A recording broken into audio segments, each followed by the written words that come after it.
ఉప ముఖ్యమంత్రి గారు ఒకటి చెప్పారు. నేను ఆయన వాచ్ చేస్తున్నాను. మంచి మిత్రుడైన ఇటీవల కాలంలో మేమందరం కలిసి పనిచేశాం.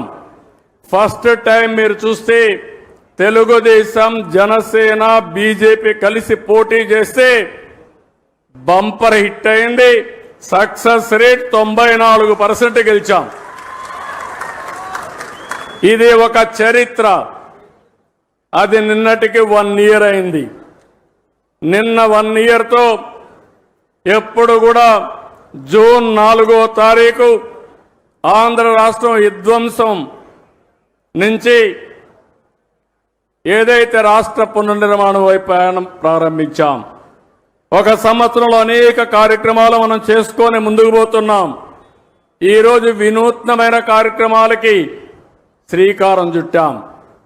ఒకటి మీరు చూస్తే సర్క్యులర్ ఎకానమీ, 2 మీరు చూస్తే ఎక్కడికక్కడ చెట్లు పెట్టే కార్యక్రమం. ఈరోజు మనం డిప్యూటీ సీఎం గారు చెప్పినట్టు నేను ఒకటే ఆశిస్తున్నాను. అన్ని ఫారెస్ట్ ఏరియాల్లో నేను ఇప్పుడే కాదు, ఇంత మునిపే అనేక కార్యక్రమాలు చేశాను. ఇప్పుడే అంకారావు గారు ఒక మాట అన్నాడు. చదువుకుంటూ ఆ రోజుల్లో ఇంకుడు గుంతల మాట విన్నాడు, చెట్లు పెట్టే కార్యక్రమం విన్నాడు. ఇంకో పక్క వనము మనం అనే కార్యక్రమం విన్నాడు. వన సంరక్షణ సమితులు పెట్టాం. ఇలాంటి అనేక వినూత్నమైన కార్యక్రమాలతో రిడ్జ్ టు వ్యాలీ కాన్సెప్ట్ పెట్టాం. ఫారెస్ట్ ఏరియా చుట్టూరంతా కూడా కంటూ ట్రెంచెస్ కొట్టాం. అదే మరి ఫారెస్ట్లో చెక్ డ్యాములు కట్టాం. ఫారెస్ట్లో ఎక్కడికక్కడ ఇంకుడు గుంతలు పెట్టి అక్కడ పడిన నీళ్ళని అక్కడనే భూగర్భ జలాలుగా మార్చాం. ఇంకో పక్క ఫారెస్ట్ ఏరియాలో మూలికలతో గార్డెన్స్ పెట్టే కార్యక్రమానికి శ్రీకారం చుట్టాం.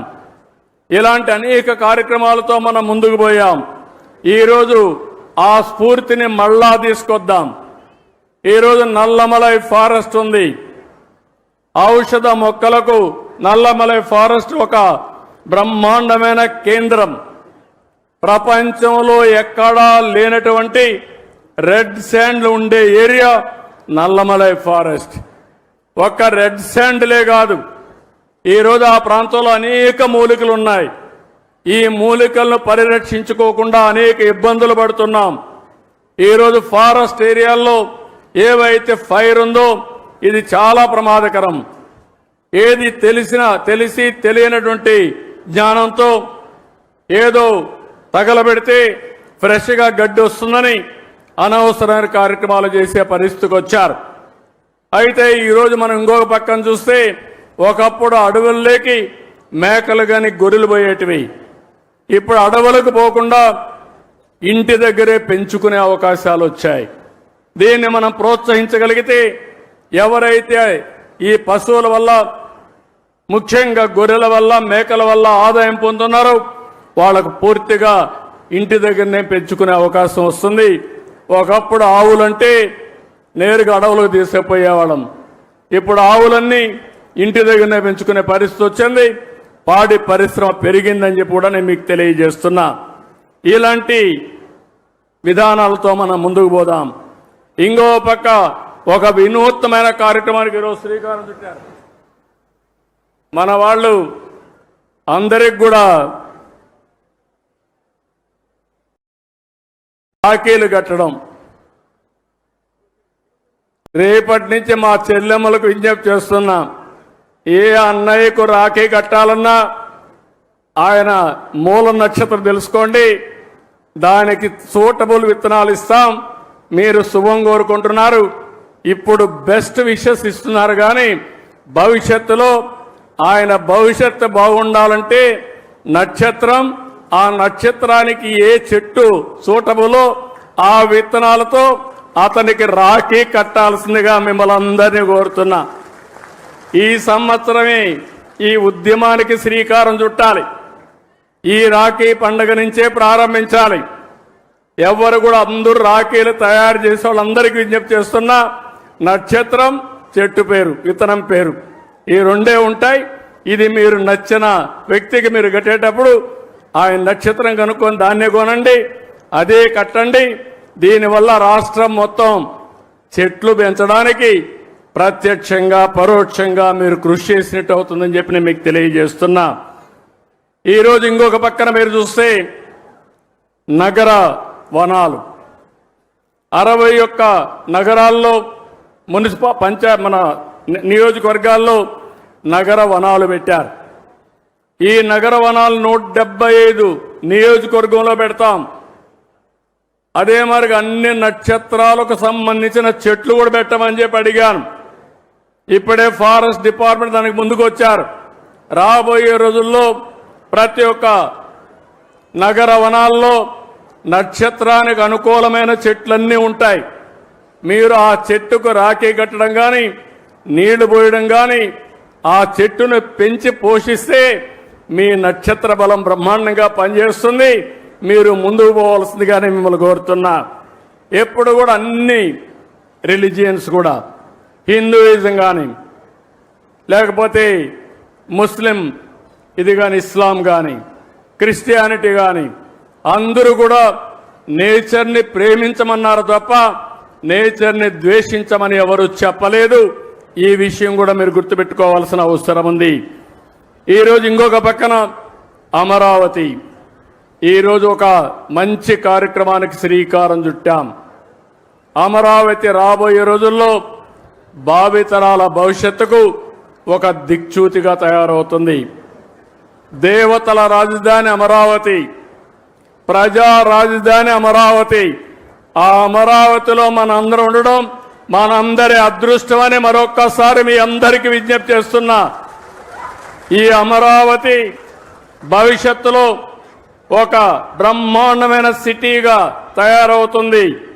అందులో కూడా మీరు చూస్తే బ్లూ సిటీగా, గ్రీన్ సిటీగా, ఒక సుందరమైన నగరంగా ఈ అమరావతిని ఏర్పాటు చేస్తామని మీ అందరికీ విజ్ఞప్తి చేస్తున్నాను.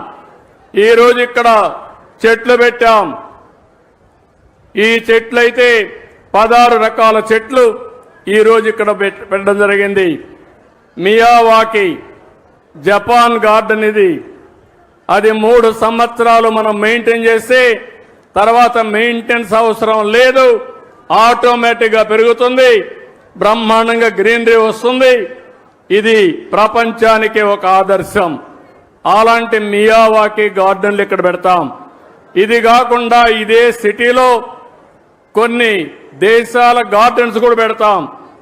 ఒక పక్కన మీరు చూస్తే చైనీస్ గార్డెన్ కానీ, కొరియా గార్డెన్ కానీ, జపాన్ గార్డెన్ కానీ, ఇలాంటి వివిధ దేశాల్లో మంచి గార్డెన్స్ ఉంటే అవన్నీ తీసుకొచ్చి ఇక్కడ అభివృద్ధి చేసే పరిస్థితి తీసుకొస్తాం. దీనివల్ల చాలా వరకు ఉపయోగం వస్తుంది. పర్యాటక రంగం పెరిగే అవకాశం వస్తుంది. ఇంకొక విషయం మీ అందరికీ విజ్ఞప్తి చేస్తున్నాను. ఒకప్పుడు కరెంటు లేని పరిస్థితి, ఈరోజు మనం ఇంటి దగ్గరనే కరెంటు ఉత్పత్తి చేసుకునే పరిస్థితి. దీనివల్ల పర్యావరణం పరిరక్షించబడుతుంది. నేను అందుకనే ఒక పాలసీ కూడా కేంద్రం తీసుకొస్తే దాన్ని అమలు చేస్తున్నాం. ఎస్సీలకు అందరికీ 2 కిలోవాట్లు అంటే 240 మెగావాట్లు కరెంటు ఉచితంగా ఏర్పాటు చేసుకోవడానికి ఏర్పాటు చేస్తాం. వాళ్ళ కరెంటు మిగిలితే గ్రిడ్కి ఇవ్వచ్చు, వాళ్ళ కరెంట్ అవసరమైతే తిరిగి తీసుకోవచ్చు. వాళ్ళు ఉపయోగించుకున్న దానికంటే ఎక్కువ కరెంటు ఉత్పత్తి అయితే డబ్బులు ఇచ్చే ఏర్పాటు కూడా చేస్తాం. వెనుకబడిన వర్గాలకి దగ్గర 98,000 రూపాయలు సబ్సిడీ ఇస్తాం. 3 కిలోవాట్లు పెట్టుకోవచ్చు. ఆ తర్వాత కరెంటు ఛార్జీలు కట్టే పరిస్థితి ఉండదు. అలాంటి వినూత్నమైన కార్యక్రమాలకు శ్రీకారం చుట్టాం. అదే మరి రైతులందరికీ విజ్ఞప్తి చేస్తున్నాం. కుసుమ్ కింద మీరు ఎవరైనా సరే మీ బోర్వెల్స్ కరెంటు కావాలంటే ఫ్రీగా సోలార్ పంప్ సెట్లు పెట్టిస్తాం. మీరు వాడుకోండి. మిగిలిన కరెంటు మీ ఇంటికి వాడుకోండి. ఇంకా కరెంటు మిగిలితే మీ వాహనాల్ని ఈవీఎం కింద కన్వర్ట్ చేసుకునే అవకాశం కూడా మీకుంటుంది. అంటే మీ పంటలు పండించుకోవచ్చు. అదే మరిగా మీ ఇండ్లకు కరెంటు వాడుకోవచ్చు, మీ వాహనాలకి ఉచితంగా కరెంటు వాడుకోవచ్చు, ఛార్జ్ చేసుకోవచ్చు. దానివల్ల ఒక్క పైసా ఖర్చు కాకుండా మీరు ముందుకు పోయే అవకాశం ఉంటుంది. కరెంటు విషయంలో ఈ ప్రభుత్వానికి చాలా స్పష్టత ఉంది. గ్రీన్ ఎనర్జీ రావాలి, థర్మల్ ఎనర్జీ పోవాలి, పొల్యూషన్ పూర్తిగా కంట్రోల్ చేయాలి.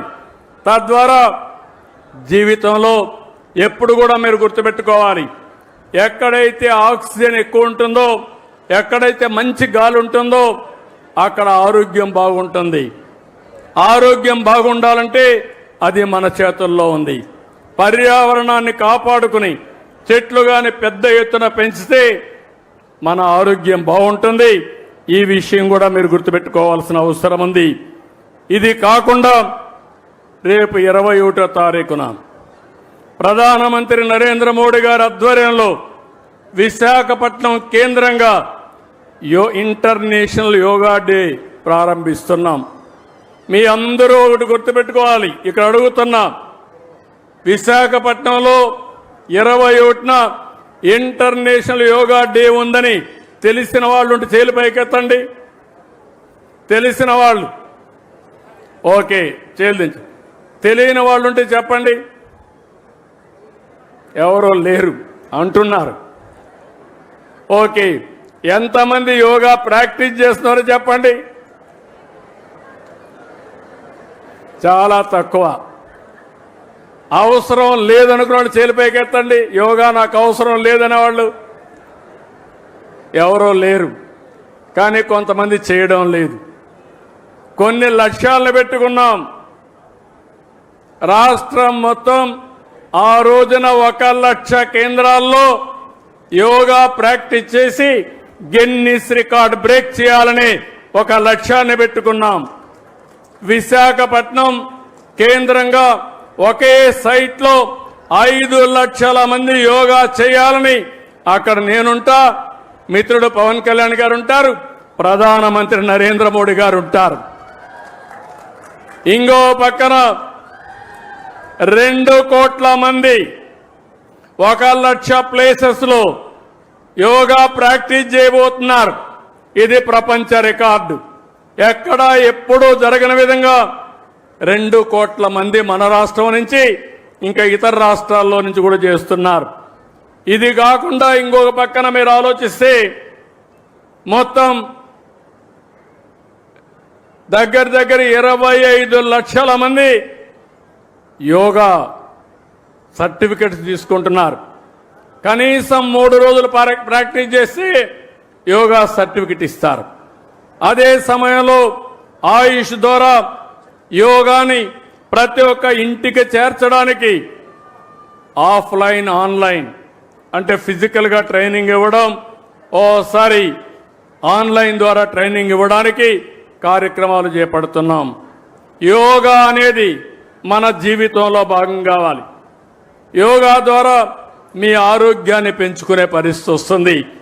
ఇప్పుడు నేను చెప్పిన అన్ని కార్యక్రమాలు మీరు కానీ కనెక్ట్ చేసుకుంటే మీ జీవితంలో చాలా వెసులుబాటు వస్తుంది. ఒక పక్క గ్రీన్ కవర్ పెంచడం, ఒక పక్క గ్రీన్ ఎనర్జీకి ముందుకు పోవడం, ఇంకో పక్క సర్క్యులర్ ఎకానమీతో అనుసంధానం చేసుకోవడం, ఇంకో పక్క యోగా ప్రాక్టీస్ చేయగలిగితే అదే నిజమైన స్వచ్ఛ ఆంధ్రప్రదేశ్, స్వర్ణ ఆంధ్రప్రదేశ్ అని చెప్పి నేను మీకు తెలియజేసుకుంటూ ఈరోజు దీనికి మేమందరం కూడా ఏమేం చేయాలో చేస్తాం. మీరు కూడా సహకరించాలి. ఆ విధంగా పిల్లల్లో ముఖ్యంగా కోరుతున్నా, నాకు అనిపిస్తుంది మన రాష్ట్రంలో ఉండే పిల్లల్లో ఉండే తెలివితేటలు వేరేది ఇక్కడెక్కడా కనపడవు. అది మన అదృష్టంగా నేను భావిస్తున్నా. నేను ఒకటే చెప్తున్నా, మీ అందరికీ ప్రపంచంలో ఏ అవకాశాలు ఉన్నాయో, ఎలాంటి మార్పులు వస్తాయో ముందే చెప్పే బాధ్యత నాది. దాన్ని ఆచరించి ప్రపంచాన్ని జయించే బాధ్యత ఈ పిల్లలపైన ఉందని చెప్పి మరొక్కసారి విజ్ఞప్తి చేస్తూ ఈరోజు ఈ కార్యక్రమానికి వచ్చిన మిమ్మల్ని అందరినీ పేరు పేరున మనస్ఫూర్తిగా అభినందిస్తూ మళ్ళా పర్యావరణ దినోత్సవం నెక్స్ట్ ఇయర్కి మళ్ళా కలుస్తాం. ఆ మధ్యలో కార్యక్రమాలన్నీ చేపడతాం. ఈ ఒక్క సంవత్సరంలో చేసినటువంటి కార్యక్రమాలని, దాని ఫలితాలని మళ్ళీ రాబోయే సంవత్సరం సమీక్షించుకుంటూ ముందుకు పోతామని చెప్పి తెలియజేసుకుంటూ అందరికీ నమస్కారాలు.